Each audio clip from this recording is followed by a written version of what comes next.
What's the story, Morning Glory? What's the word, Hummingbird? Thank you so much for clicking on my channel and joining me for another review of the Real Housewives of Salt Lake City, Season 2, Episode 13, Fairweather Friends. So, we're starting off with Jen. So, what I noticed is that when we see Jen for the first time after her dramatic exit, the braids are gone. Now that she's facing some serious legal issues, she got rid of those braids real quick. So she says in her confessional that she asked God to show her who her true friends are, and Heather was the only one that picked up the phone. So she proceeds to tell Heather what happened. I guess she was arrested. They took her to some room. They handcuffed her to the chair. They were questioning her about whatever they were questioning her about. And it was very scary for her. And she kept on asking them, "Where are you taking me? Where are you taking me?" And Heather was like nodding her head and was like, "Oh my God, it must have been so scary for you. Yeah, and you really needed a lawyer, right?" And Jen was like, "A lawyer for what? I'm innocent." And Heather was like, "Oh, yeah, you're innocent."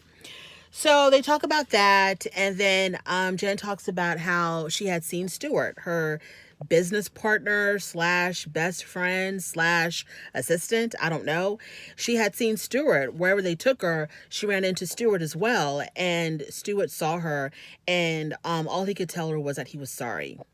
I guess when people are in these legal problems and they're also on a reality TV show, obviously they're going to use the TV show to kind of help build their case, and they gotta tread real lightly with that and be very, very careful, because they will take what you say on these shows and try to use it against you.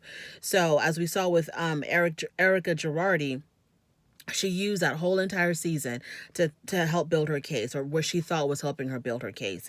And I see that Jen is doing the same thing here. So she's kind of like implying that Stuart felt guilty about something, whereas she, on the other hand, she's denying any guilt and has no idea what Stuart was doing, even though this was her right-hand man, and they were thick as thieves.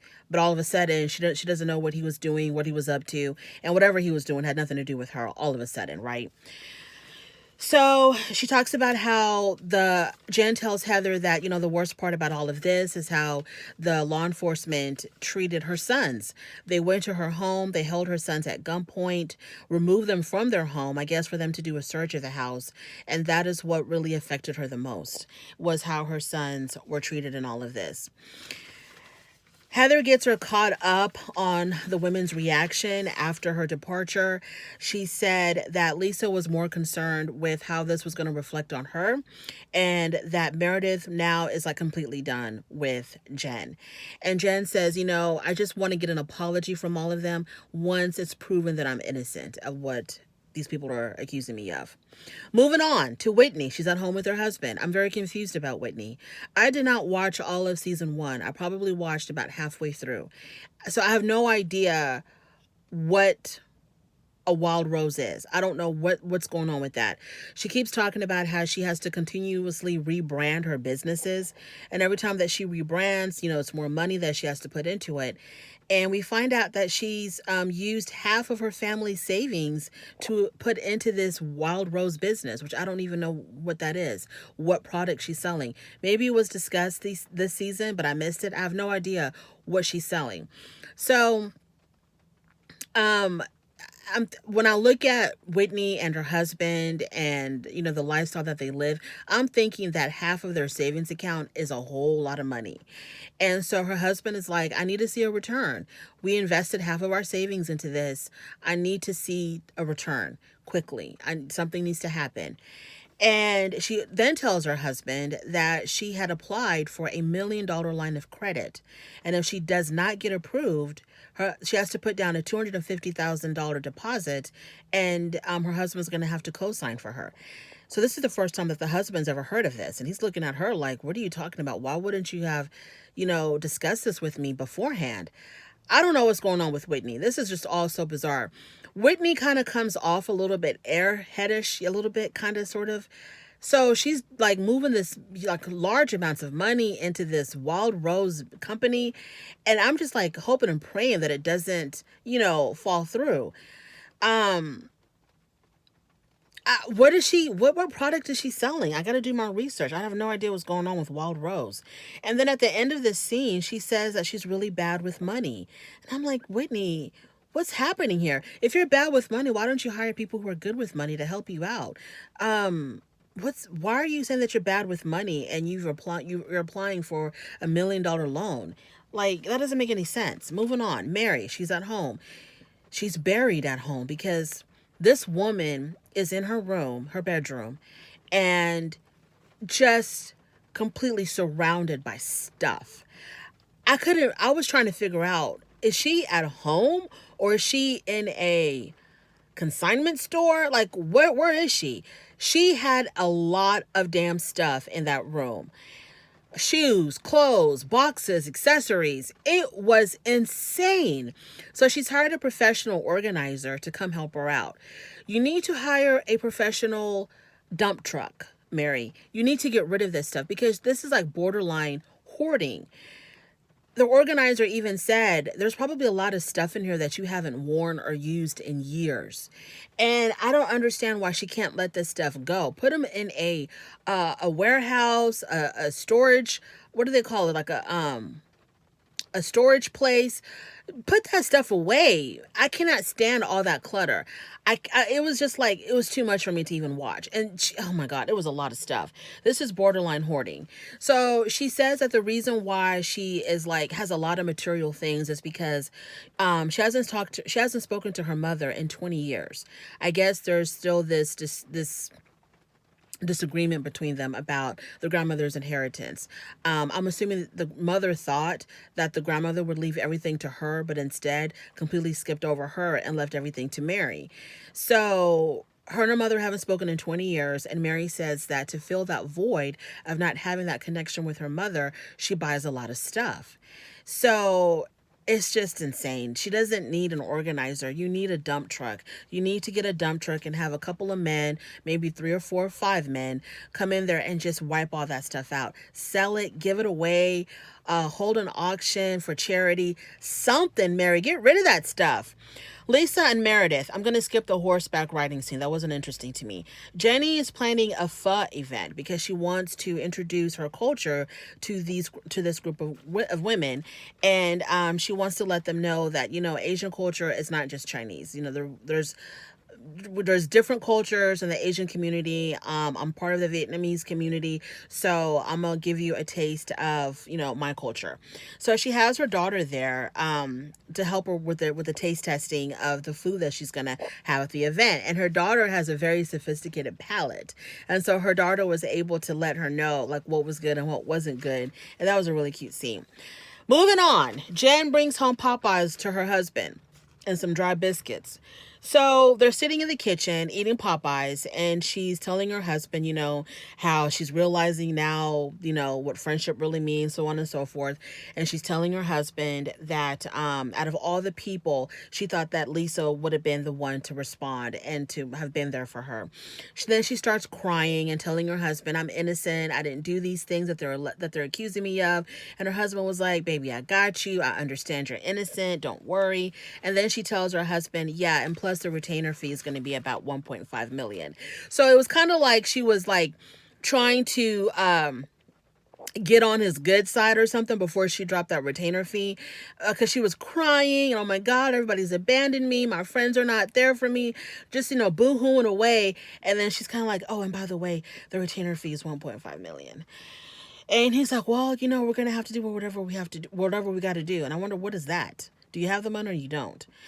So Jen says that she thought that her husband's family would have been there for her. She says, we've helped your family, you know, so much throughout the years, but they haven't called, they haven't checked on me, nothing. We haven't heard from them at all while I'm going through my issues. You know, they've completely abandoned me too.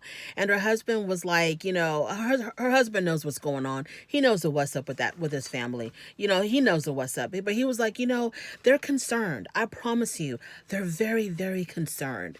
Okay, then why aren't they showing it? Why haven't they called her? Why haven't they come over? Okay, so yeah. Okay, so then we're moving on to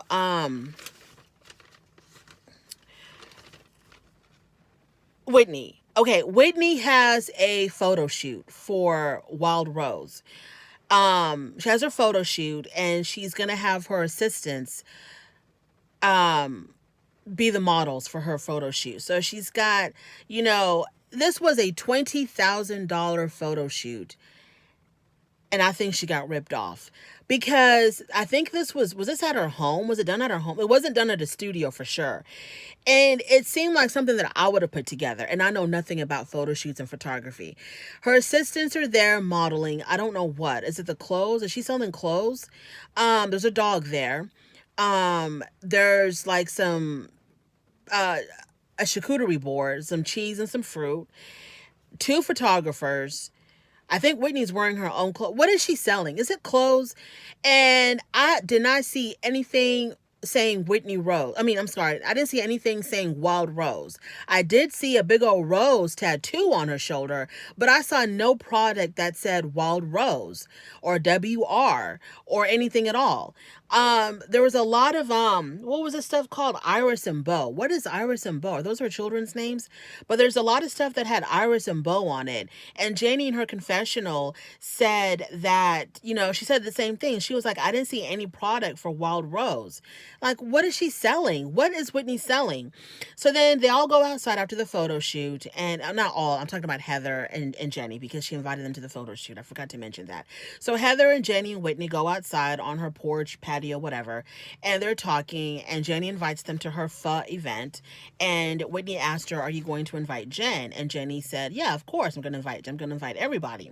So then Heather says that she had a meeting with Jen, and she tells them, everything that Jen said, and Jenny asked, well, do you believe her?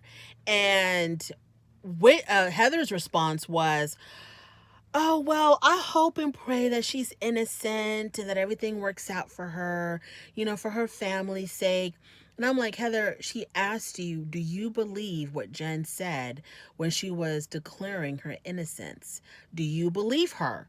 Do you believe her version of the events? But she didn't answer the question, so that said a lot. So Whitney said that she was tired of fighting with Lisa and that she wanted to get to the bottom of the whole Cameron thing. And so she said that she called Cameron and she spoke with him for 3 hours. And she said that if 1/10, what did she say? She says that she said that if Lisa knew 1/10 of what I knew about Mary, coming from Cameron, of what I knew about Mary, then Mary is bigger and badder than we ever realized. So Whitney said that she was going to go to Lisa and have a conversation with Lisa about all of this, because Lisa's the one that started all of this, okay? And that planted and started all of this.